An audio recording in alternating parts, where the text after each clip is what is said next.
Very good evening to all of you.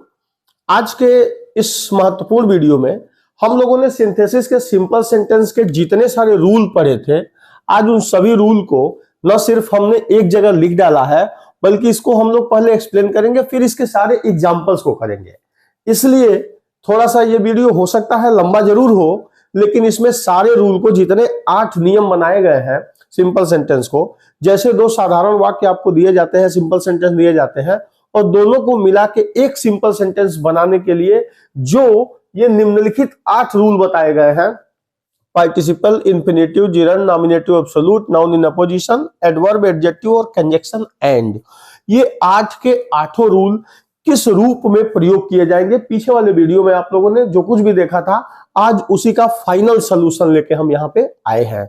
चलिए, अगर सबसे पहला तो हम इसका फार्मूला देखेंगे कि दो साधारण सेंटेंस को यहाँ पे लिखा जाता है और दोनों साधारण सेंटेंस को मिला के एक सिंपल सेंटेंस बनाने के लिए जो भी रूल आपको अप्लाई करने के लिए कहा गया है उसे समझिएगा। फॉर एग्जाम्पल, अगर हम पहले सिंपल सेंटेंस के रूप में यहां लिख देते हैं कि मोहन वेंट टू गार्डन, और दूसरे सेंटेंस को यहां लिख दे रहे हैं कि ही plucked the flowers, तो सबसे महत्वपूर्ण चीज यह है कि पहले सिंपल सेंटेंस में एक फाइनाइट वर्ब है, क्योंकि एक सिंपल सेंटेंस में फाइनाइट वर्ब की संख्या एक होती है। एक से ज्यादा यदि वर्ब है तो वो नॉन फाइनाइट होना चाहिए, और यही एप्लीकेशन हमें बार बार देखना है। जैसे ही दूसरा वर्ब आएगा, या तो हम इसे पार्टिसिपल में बदल देंगे, इंफिनिटिव में बदल देंगे, जिरंड में बदल देंगे, और ये तीन के तीनों नॉन फाइनाइट वर्ब है, ये सिंपल सेंटेंस में हो सकते हैं। जैसे हम लोग नॉमिनेटिव एब्सोल्यूट का प्रयोग करेंगे, उसे भी हम पार्टिसिपल में बदल देते हैं, नॉन फाइनाइट वर्ब में बदल देते हैं। नाउन इन अपोजिशन का प्रयोग हम उस दशा में करते हैं जब दो या दो से अधिक वाक्य में सब की सब बात एक ही नाउन के बारे में कही गई हो, हम कामा की मदद से नाउन को अगल बगल यूज कर देते हैं और वर्ब की संख्या एक रखते हैं, जिससे हमारा सिंपल सेंटेंस में फाइनाइट वर्ब की संख्या एक होनी चाहिए, एक हो जाती है। अगर एडवर्ब के बारे में हम बात करें तो एडवर्ब में भी हम यही करते हैं कि वर्ब को हम इस रूप में प्रयोग करते हैं कि वो एडवर्ब की तरह काम करने लगे, वर्ब की संख्या एक हो जाए। एडजेक्टिव के साथ हम यही प्रयोग करते हैं, एडजेक्टिव को नाउन के बगल में यूज कर देते हैं, जिससे दूसरे वाक्य में आए हुए क्रिया की आवश्यकता नहीं पड़ती है और वाक्य दोनों कंबाइन होकर एक बन जाता है, और यही काम हम कंजक्शन एंड में करते हैं। 8 के 8 रूल में से किसी रूल को आप अप्लाई करेंगे, इसमें सबसे महत्वपूर्ण यही होगा कि ये सब मिलके या तो फाइनाइट वर्ब की संख्या एक कर देंगे, या यदि फाइनाइट वर्ब की संख्या के साथ दूसरा वर्ब आता है तो उसे नॉन फाइनाइट वर्ब में बदल देंगे। सिंपल सेंटेंस ऐसा वाक्य है जिसमें वर्ब की संख्या एक ही होनी चाहिए, साधारण वाक्य एक वर्ब के साथ होगा। अब कह रहा है कि मोहन वेंट टू गार्डन, ये पहला वाक्य सिंपल है। क्यों है? क्योंकि इसमें फाइनाइट वर्ब की संख्या, फाइनाइट क्या है? ऐसा वर्ब जो टेंस पर्सन प्रोनाउन के बदलने पे बदल जाए, या जो टेंस का निर्माण करे, जिस वर्ब से आप टेंस की पहचान कर पाए। अगर यहां हम मोहन वेंट की जगह प्रेजेंट इंडेफिनिट कर दें तो मोहन गोज हो जाएगा, ये वर्ब अपना रूप बदल देगी, और टेंस बदलने पे, प्रोनाउन बदलने पे, पर्सन बदलने पे जो वर्ब अपने रूप को बदल देती है वो फाइनाइट कहलाती है। यहां वेंट टेंस का निर्माण कर रहा है, सिंपल सेंटेंस में फाइनाइट वर्ब की संख्या एक है। प्लग्ड यहां वर्ब की सेकेंड फॉर्म है, पास्ट इंडेफिनिट टेंस का निर्माण कर रही है, ये भी यहां फाइनाइट वर्ब है। अब प्रश्न ये है कि पहले वाक्य में वेंट फाइनाइट वर्ब है, दूसरे वाक्य में प्लग्ड फाइनाइट वर्ब है, क्योंकि दो के दोनों वर्ब जो है पास्ट इंडेफिनिट में है, दोनों टेंस का निर्माण कर रही है, दोनों का टेंस बदलने पे क्रमशः ये दोनों वर्ब बदल जाएंगी, इसलिए दोनों ये फाइनाइट वर्ब है। अब आपसे कहा जाता है कि इन दोनों सिंपल सेंटेंस को आपस में मिक्स करके एक ऐसा वाक्य बनाइए जो सिंपल ही हो, कॉम्प्लेक्स कंपाउंड तो बाद का विषय है। दोनों सिंपल को मिलाइए और एक सिंपल बनाइए। अब हमें सिंपल की परिभाषा तो ये पता है कि ऐसा वाक्य जिसमें फाइनाइट वर्ब की संख्या एक होनी चाहिए, यहां पे 2 फाइनाइट है, अब हम इन 8 में से किसी एक एप्लीकेशन का यूज करेंगे और देखेंगे कि एक वर्ब को तो हम फाइनाइट रहने दें, दूसरे वर्ब को ऐसा क्या करें कि वो नॉन फाइनाइट में कन्वर्ट हो जाए, नॉमिनेटिव एब्सोल्यूट में हो जाए, नाउन इन अ पोजीशन में हो जाए, एडवर्ब एडजेक्टिव, क्या करें हम, किस रूल का प्रयोग करके यहां सेंटेंस को हम कंबाइन करें। ठीक है, ये महत्वपूर्ण है, ये इसी बात को समझना है। ये समझ में आ गया तो सब समझ में आ जाएगा। दोनों सेंटेंस में जो दो वर्ब क्रमशः दिए हुए हैं, दो के दोनों फाइनाइट हैं। अब हमें जो सिंपल सेंटेंस यहां बनाना है, पहला वर्ब और ये दूसरा वर्ब, क्योंकि दोनों को जोड़ने जा रहे हैं हम, दोनों सेंटेंस को आपस में मिलाएंगे तभी तो अगला वाक्य बनेगा। अब पहला वर्ब ये फाइनाइट है, दूसरा वर्ब भी फाइनाइट है, लेकिन हम दो वर्ब को एक साथ फाइनाइट सिंपल सेंटेंस में नहीं रख सकते। हमें सिंपल सेंटेंस में फाइनाइट की संख्या एक ही रखनी है। अब ये बात स्पष्ट आपकी समझ में आ गया होगा कि इन दोनों वर्ब में से किसी एक वर्ब का प्रयोग आपको फाइनाइट के रूप में तो रहने देना है, लेकिन दूसरे वर्ब को किसमें बदल देना है, नॉन फाइनाइट में। बस अब देखना है कि इसमें से कौन सा रूल अप्लाई होगा। ये बात समझ में आ गई होगी। आइए इसको चेक करते हैं। डस्टर कहां रह गया?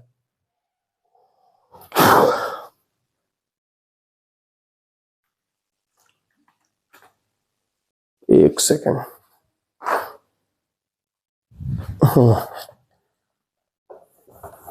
सबसे पहला इसमें है यूज ऑफ पार्टिसिपल। क्या है, ध्यान से देखिए। पार्टिसिपल, इंफिनिटिव और जेरंड, ये तीन के तीनों नॉन फाइनाइट वर्ब है, जिसके बारे में हम लोग पहले पढ़ चुके हैं डीपीएस के रूप में, डबल पार्ट्स ऑफ स्पीच के रूप में। आइए पार्टिसिपल क्या है, तो पार्टिसिपल के बारे में हम लोग पढ़े हैं कि जब कोई क्रिया वर्ब के अलावा नाउन या प्रोनाउन की विशेषता बताने लगे तो वो पार्टिसिपल कहलाती है।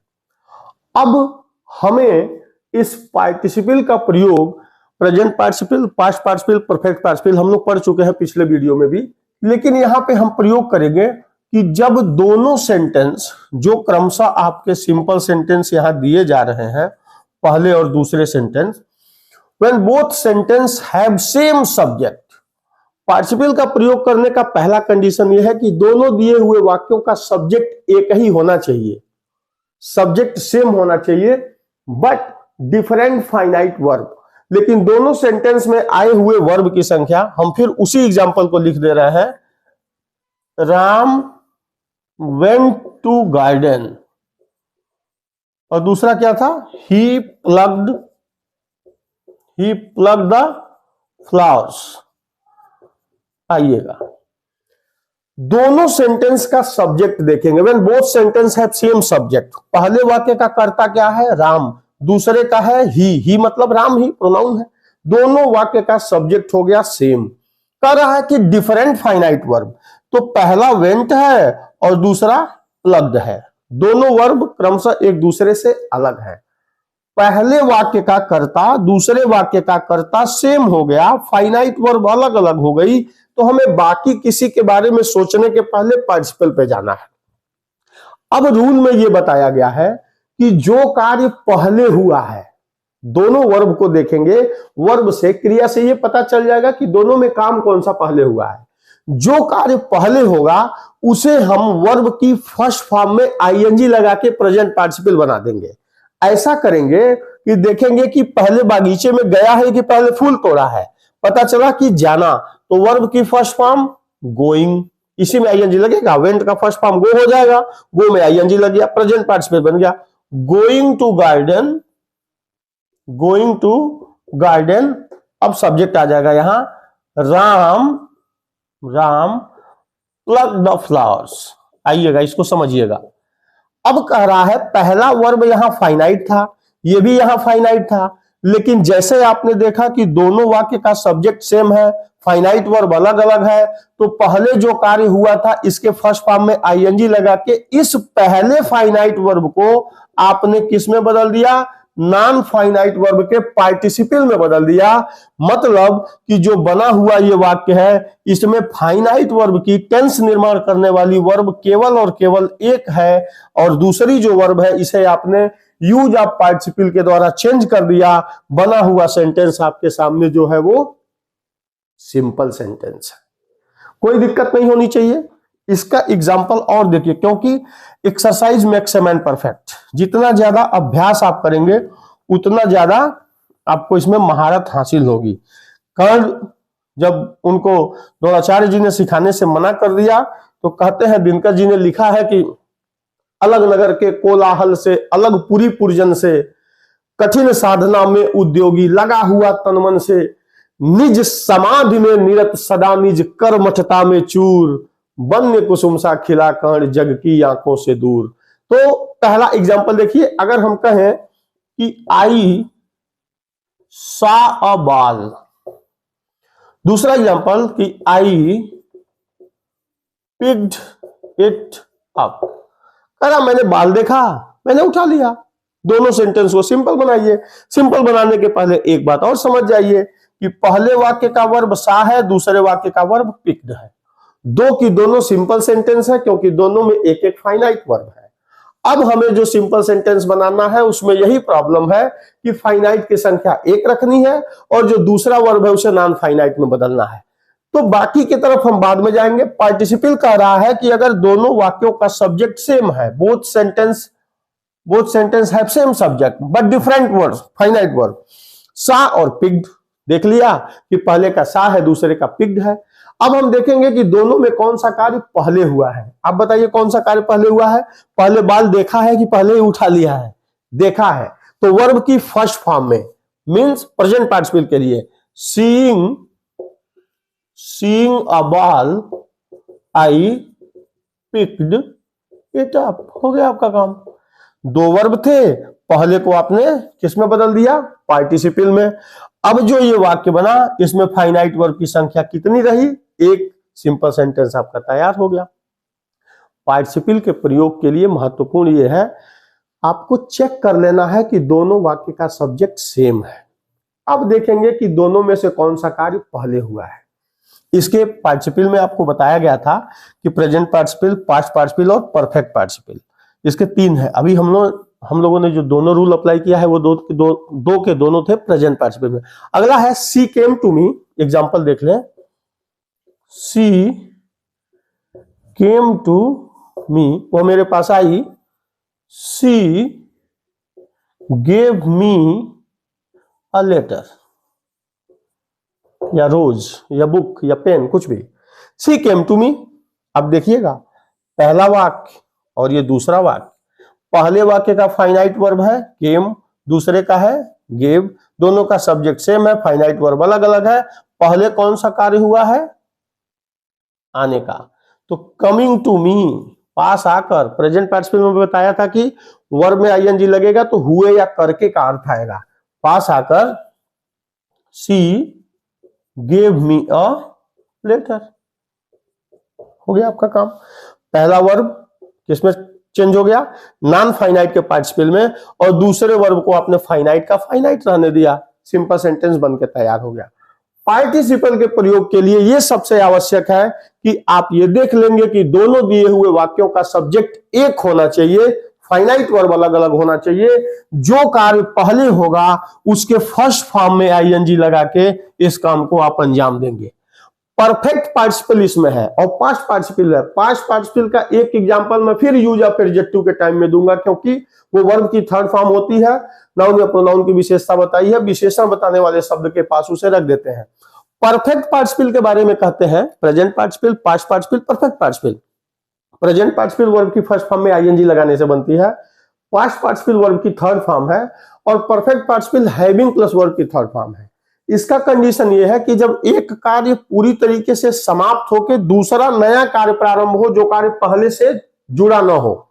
जैसे उसके लिए एक एग्जांपल है कि आ जाए कि मनोज कंप्लीटेड, कंप्लीशन जरूर दिखाएगा कार्य का, कंप्लीटेड हिज वर्क, जो भी काम उसके हाथ में था उसे उसने काम पूरा कर लिया। और दूसरा एग्जांपल आ जाए कि he went to watch movie. Suppose कि ऐसा आ जाए आपके सामने कि जो पहला कार्य है वो पूरी तरीके से समाप्त हो जाए और फिर दूसरा कार्य प्रारंभ हो, वहां आप परफेक्ट पार्टिसिपल करेंगे। परफेक्ट पार्टिसिपल के लिए आपको हैविंग प्लस वर्ब की थर्ड फॉर्म लगाना है।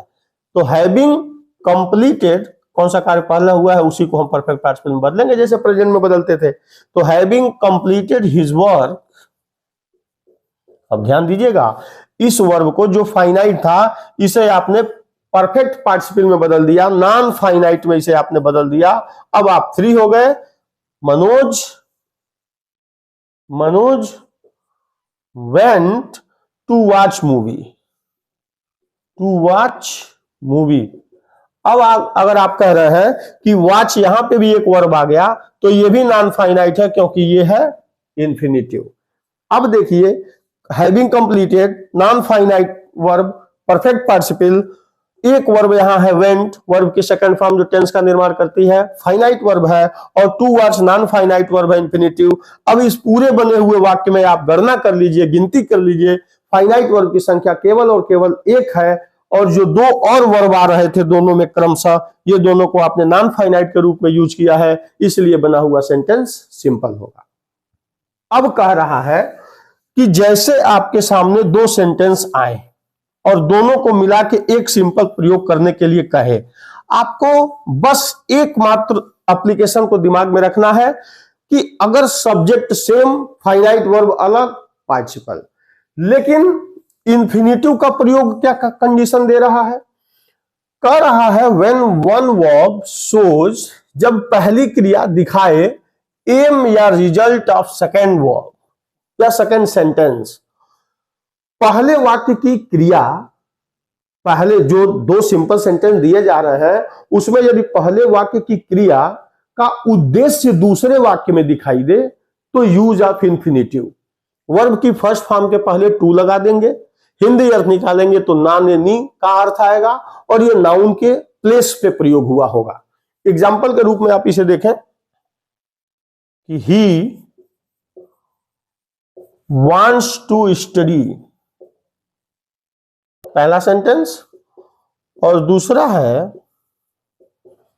he has gone to Lucknow.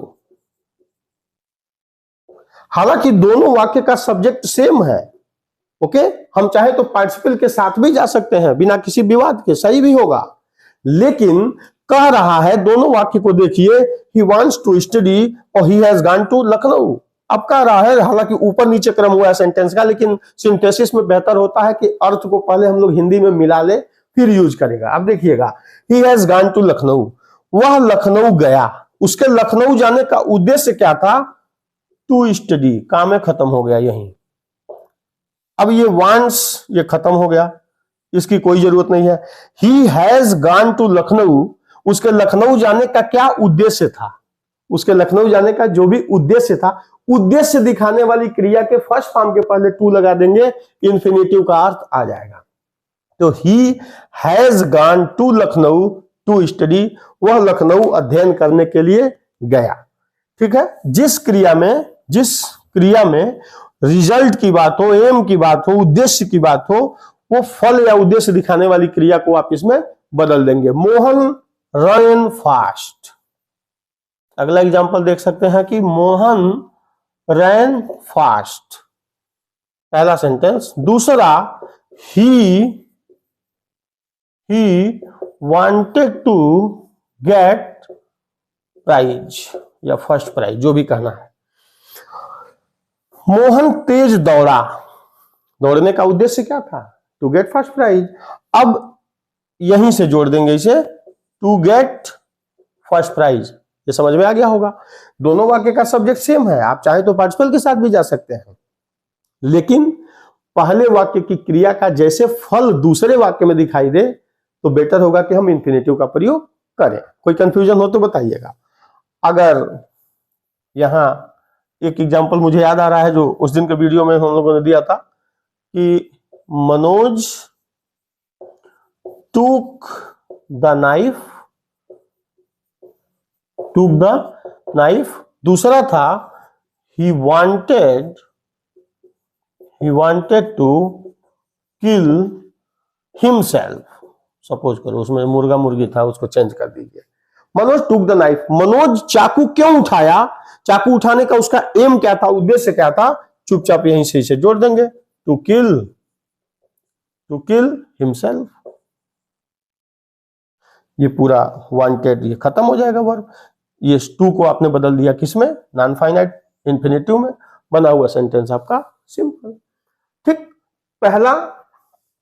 पहले में क्या है, दोनों दिए हुए वाक्य का कर्ता एक होगा, तो देखेंगे कौन सा कार्य पहले हुआ है। जो कार्य पहले हुआ है उसके फर्स्ट फॉर्म में आईएनजी लगा के आप इस काम को कर देंगे। इंफिनिटिव का यूज उस कंडीशन में करना है जब पहले दिए हुए वाक्य के वर्ब का रिजल्ट एम फल दूसरे वाक्य में दिखाई दे, यूज ऑफ इंफिनिटिव का प्रयोग करना है। जिरंड वर्ब में आईएनजी लगाने से बनेगा, नाउन की तरह इसका एप्लीकेशन है, बिल्कुल नाउन की तरह ही काम करता है, इसलिए इसे डीपीएस कहा जाता है। इसका भी हिंदी अर्थ निकालेंगे तो इसमें ना ने नी आएगा। करना क्या है, अगर आ जाए एग्जाम्पल में आई बॉट अ वॉच, पहला सेंटेंस। दूसरा I paid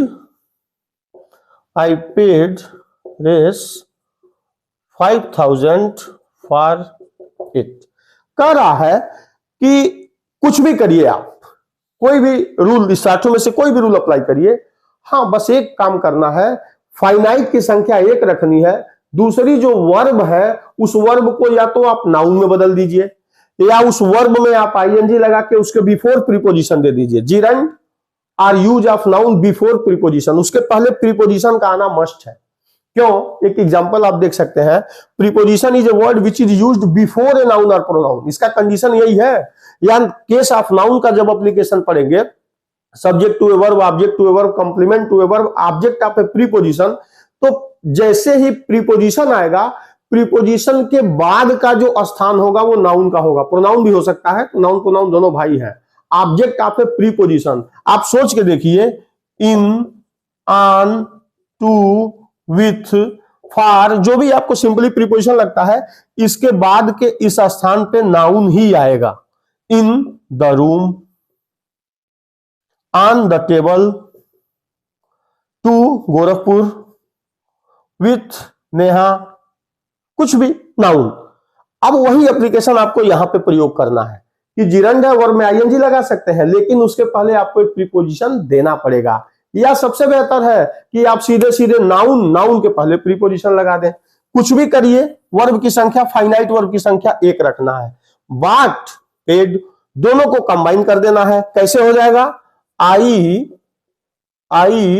bot a watch, preposition लग जाएगा यहां फॉर 5,000, रेस 5 हो जाएगा, रुपया यहां दिखा देंगे, बस फॉर 5,000। कुछ नहीं करना है, ये पेड अपने आप समाप्त हो गया, क्योंकि बॉट जो वर्ब है यहां पे फाइनाइट की संख्या एक रख गई, प्रीपोजिशन लगा के आपने सीधे इस पैसे का जिक्र कर दिया, काम खत्म हो गया। करना केवल यही है कि दोनों फाइनाइट में से हम एक फाइनाइट को रखेंगे, या तो वर्ब में आईएनजी लगा के उसे जिरंड बना दे, उसके पहले प्रीपोजिशन दे दे, या सिंपली वर्ब को हम कन्वर्ट कर दे नाउन में, यूज ऑफ जिरंड। ठीक, अगर इसके एग्जाम्पल की हम लोग बात करें तो ही गेव मी एडवाइस, एक और एग्जाम्पल देखिए, ही गेव मी एडवाइस, पहला, ही आल्सो हेल्प्ड मी। अब देखिएगा, उसने मुझे सुझाव दिया, मेरी मदद भी की। तो आपको क्या करना है कि जिरंड का प्रयोग करना है, वर्ब में आईएनजी लगाना और उसके पहले एक प्रीपोजिशन देना है। ठीक है, तो गिव को आप बना दीजिए गिविंग, जिरंड, लेकिन इसके पहले आपको एक प्रीपोजिशन देना होगा, बिसाइड्स गिविंग मी, ये वर्ब अब बदल गया जिरंड में और इसके पहले प्रीपोजिशन आ गया, तो बिसाइड्स गिविंग मी एडवाइस, दूसरा सेंटेंस जोड़ दीजिए, ही हेल्प्ड मी, सुझाव देने के अलावा उसने मेरी मदद भी की। दोनों का वाक्य कंबाइन हो गया, एक वर्ब को आप किस में बदल दिए, जीरन में उसके पहले प्रीपोजिशन लगाना है, या तो ऐसा करिए या सीधे सीधे सिंपल तरीके से वर्ब को नाउन में कन्वर्ट कर दीजिए, दो वर्ब वाक्य में मत रहने दीजिए। अगर आ जाए एक example, I would have failed, ठीक है। एग्जाम्पल के रूप में आप ले सकते हैं यू हेल्प्ड मी। सेंटेंस ऊपर नीचे भी हो सकता है, इधर उधर भी हो सकता है। You helped me, I would have failed. अगर हम सीधे लगा दें कि without your help, I would have failed without your help, जो यहां हेल्प्ड था इसी को हम विदाउट लगा देंगे प्रीपोजिशन, और योर हेल्प अब ये नाउन के रूप में प्रयोग हो गया, ठीक है। ऐसे करके भी आप चाहे तो जीरन का इस्तेमाल कर सकते हैं, सीधे नाउन बना सकते हैं, या आप वर्ब में आईएनजी जोड़ते हैं जीरन बनाने के पहले, वहां एक प्रीपोजिशन देना होगा। नॉमिनेटिव मतलब होता है सब्जेक्ट, और एब्सोल्यूट मतलब होता है फ्री कर देना। वाक्य में तो होगा, सब्जेक्ट वाक्य में होगा, लेकिन उसका किसी भी क्रिया या किसी भी कर्म ऑब्जेक्ट, किसी के ऊपर उसका कोई प्रभाव नहीं पड़ेगा। वो इसीलिए इस एप्लीकेशन का नाम है नॉमिनेटिव, सब्जेक्ट को एब्सोल्यूट कर देना, फ्री कर देना। लेकिन इसका कंडीशन है, बिल्कुल पार्टिसिपल की तरह चलेगा। पार्टिसिपल में दोनों वाक्य का सब्जेक्ट सेम होना चाहिए, और यहां उल्टा है, व्हेन सब्जेक्ट डिफर, जब दोनों वाक्य आपस में जो सिंपल सेंटेंस दिया जा रहा है उसके सब्जेक्ट अलग अलग हो, and found cause and reason. Cause and reason इसे हिंदी में कहते हैं कार्य और परिणाम, या कार्य और कारण भी कहीं कहीं किताबों में आपको मिल जाएगा। सीधी बात ऐसे समझिए कि दो सिंपल वाक्य दिए जाएंगे और दोनों सिंपल वाक्यों का सब्जेक्ट अलग अलग होगा, सेम होगा तो पार्टिसिपल, अलग अलग होगा, और पहले वाक्य का पूरी तरीके से कारण दूसरे वाक्य में होगा। मतलब ऐसे समझिए, पहला वाक्य यदि हुआ तो दूसरा कार्य अनिवार्य रूप से होगा। अगर ऐसा वाक्य आपके सामने आए तो नॉमिनेटिव एब्सोल्यूट का प्रयोग कर देना है, कार्य और कारण का संबंध उसमें कर देना है। अगर एग्जांपल आ जाए, इस समय दिल्ली और एमआई का मैच चल रहा है, समाप्त होने वाला होगा। अगर आ जाए कि द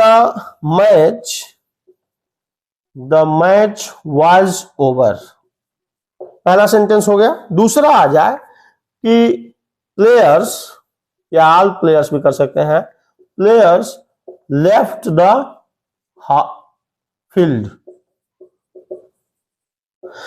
पहला वाक्य है कि the match was over, match समाप्त हो गया, और दूसरा क्या आ गया कि प्लेयर्स लेफ्ट द फील्ड, खिलाड़ी मैदान छोड़ दिए।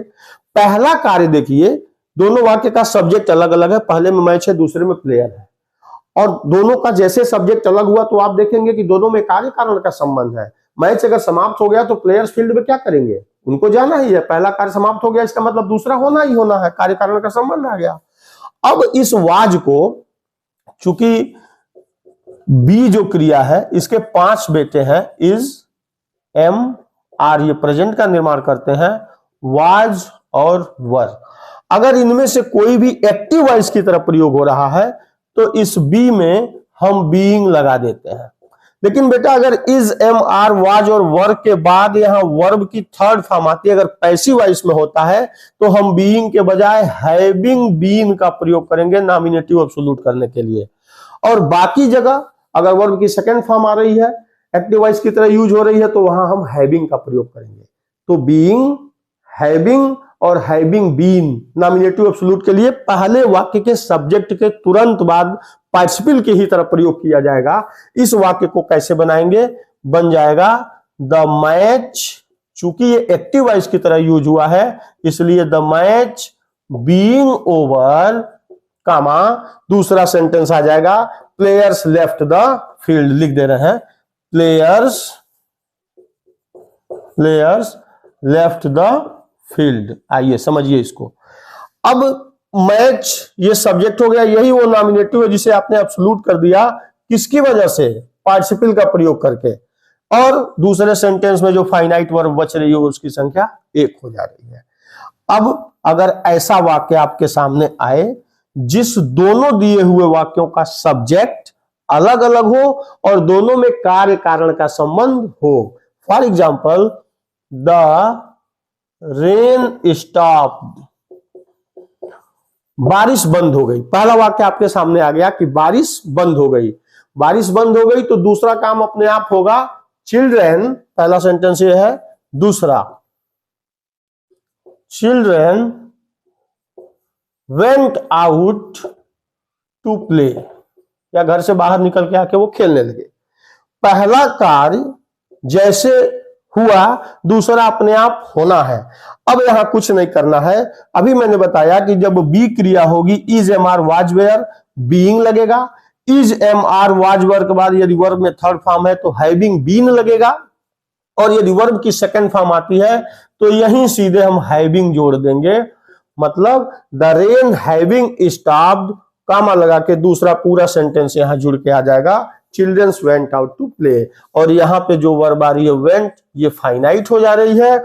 इसको स्टॉप्ड को आपने हैविंग स्टॉप करके परफेक्ट पार्टिसिपल की तरफ प्रयोग कर दिया। इस वाक्य का सब्जेक्ट का इस पूरे वाक्य के वर्ब और ऑब्जेक्ट पे कोई फर्क नहीं पड़ेगा।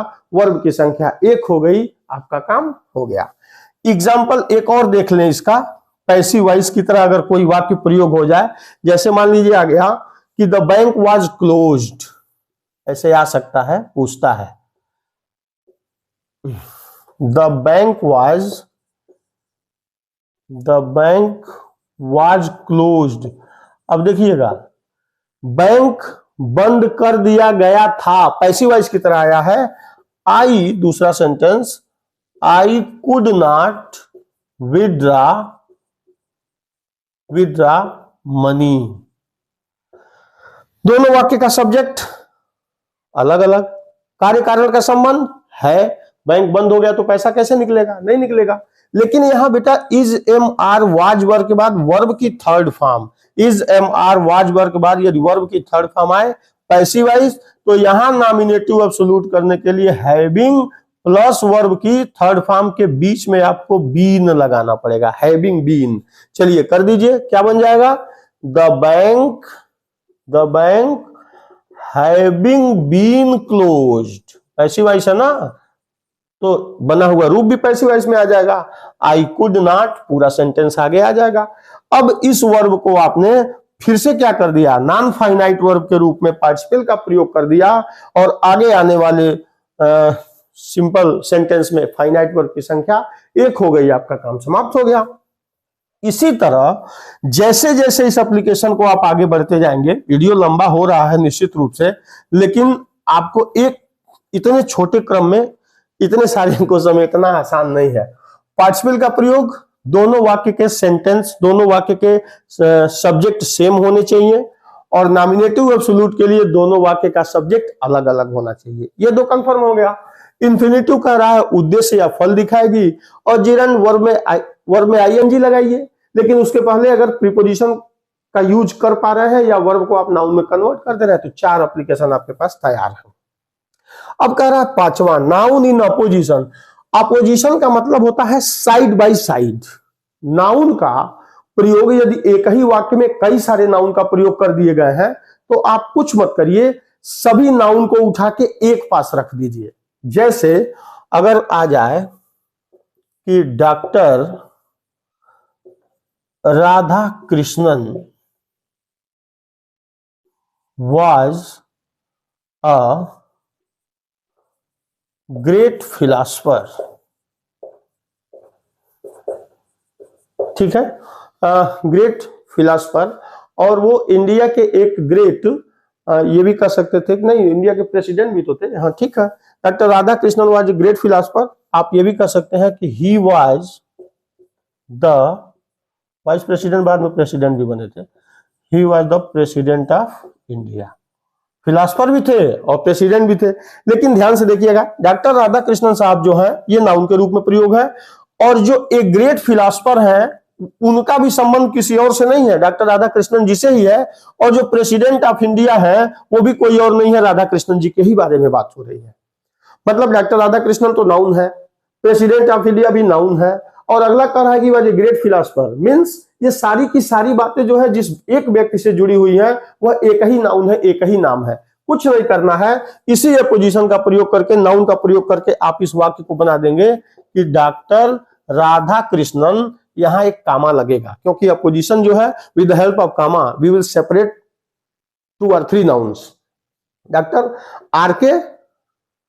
राधा कृष्ण, आर के नारायण नहीं, डॉक्टर राधा कृष्णन, कामा के बाद अब देखिएगा राधा कृष्णन के बाद इस वाज को, इस वर्ब को आपको हटाना है और अ ग्रेट फिलोसफर, ये भी नाउन की तरफ प्रयोग हुआ है, आ गया अ ग्रेट फिलोसफर, आ गया अ ग्रेट फिलोसफर। फिर यहां एक कामा लगना है, ये ध्यान दीजिएगा। अब कह रहा है इस सब्जेक्ट की कोई जरूरत नहीं है, सीधे वर्ब लगा देंगे यहां, was the president of India. क्या प्रॉब्लम है आपको? बन गया। इसी को हम चाहे तो ऐसे भी कर सकते हैं कि डॉक्टर राधा कृष्णन कामा और यहां से लिख देंगे the president of India, the president of India, और यहां कामा के बाद तब लिखेंगे वाज अ ग्रेट फिलोसफर। और ऐसा दोनों सेंटेंस में करने के बाद हम लोगों ने एक काम किया है, पहले वाक्य में ध्यान दीजिए वर्ब की संख्या 1 हो गई, दूसरे वाक्य में ध्यान दीजिए वर्ब की संख्या 1 हो गई, और यही तो हमें करना है। ठीक है, अगर इसी को हम देखें, कालिदास, नाम सुना होगा आपने, संस्कृत के बहुत बड़े पोएट थे, लिखते हैं Kalidas is called Shakespeare of India भी कहते हैं। कालिदास, या अ की जगह द कर दो, Kalidas was the greatest Sanskrit poet, he wrote Shakuntalam, Abhijnana Shakuntalam, Kumarasambhav, Meghdoot, Raghuvansh, इनकी जो फेमस वर्क है। अब कह रहा है कि जो कालिदास जी हैं, इन्हीं के बारे में कह रहा है कि he was great Sanskrit poet. Sanskrit के पोएट कोई दूसरे नहीं थे, ग्रेटेस्ट कालिदास जी के बारे में बात हो रही है, और उन्होंने ही शाकुंतलम की रचना की थी। क्या प्रॉब्लम है आपको? कामा की मदद से बांटिए, कालिदास, इस वाज को हटाइए और डायरेक्ट यहां लिख दीजिए द ग्रेटेस्ट संस्कृत पोएट, कामा। अब यहां वर्ब 1 हो जाएगी, रोट अभिज्ञान शाकुंतलम, काम खत्म। या अगर इस रोट को, वर्ब को आप नाउन बनाना चाहें तो भी बन जाएगा, कालिदास कामा रोट को बना दीजिए the writer of Shakuntalam was a greatest, या was the greatest Sanskrit poet, verb की संख्या 1 हो जाएगी, तो नाउन इन अपोजिशन का प्रयोग हो जाएगा। अब कह रहा है यूज ऑफ एडवर्ब, एडवर्ब के रूप में क्या करना है, यदि पहले दिए हुए वाक्य का, देखिएगा ध्यान से, अपोजिशन में when all sentence shows one noun, opposition. अब यहां कह रहा है कि when verb of first sentence qualify second verb, पहले दिए हुए वाक्य का वर्ब यदि दूसरे वर्ब की विशेषता बता रहा है, एग्जाम्पल के रूप में आप यहां पे लिख सकते हैं, उस दिन भी मैंने यही एग्जांपल दिया था, लेकिन उस दिन एग्जांपल वो गलत हो गया था, इसलिए दोबारा इसको दे दें। The tree was cut down, और दूसरा sentence the cutting down was slow. उस दिन हमने पहले ही स्लोली लिख दिया था गलती से, स्लो। अब इसमें ly लगा के हम उसे एडवर्ब बना देंगे, लेकिन the tree was cut down, पेड़ काटा जा रहा था। अब जो कटिंग डाउन था, उसके जो काटने की जो स्पीड थी वो स्लो थी, तो इस वर्ब का विशेषण ये है, इसी को एडवर्ब बना देंगे, तो the tree was cut down slowly, ly जोड़ के हम इसे एडवर्ब बना देंगे, आपका काम हो गया। The tree was cut down slowly, दूसरे वाक्य के वर्ब की कोई आवश्यकता नहीं है, फाइनाइट वर्ब की संख्या यहाँ पे 1 रह जाएगी।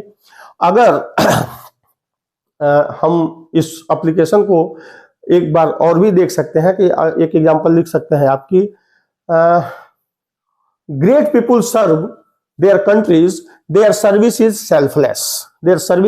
सेल्फलेस, तो सेल्फलेस को हम सेल्फलेसली बना के एडवर्ब के रूप में प्रयोग कर सकते हैं।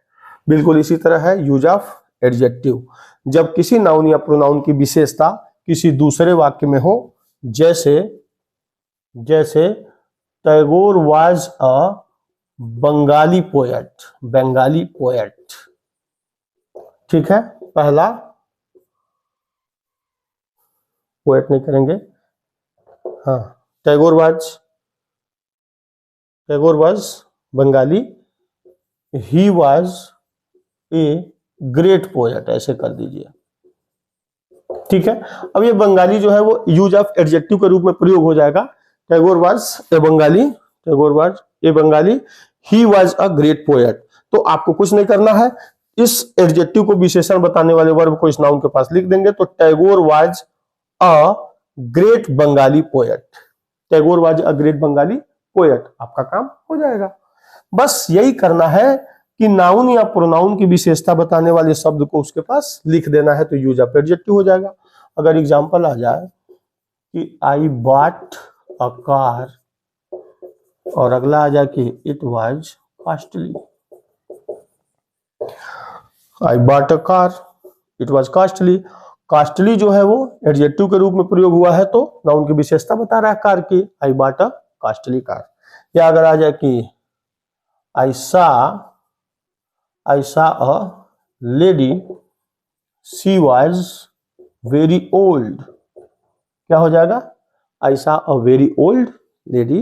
ठीक है, कुछ भी आप बना दीजिए, नाउन या प्रोनाउन की विशेषता बताने वाले शब्द को उठा के आप उसके बगल में अगर रख देते हैं और वर्ब की संख्या, फाइनाइट वर्ब की संख्या एक हो जाती है, रह जाती है, अर्थ पूरा निकलता है, तो वो वाक्य अपने आप कंबाइन होकर सिंपल बन जाता है।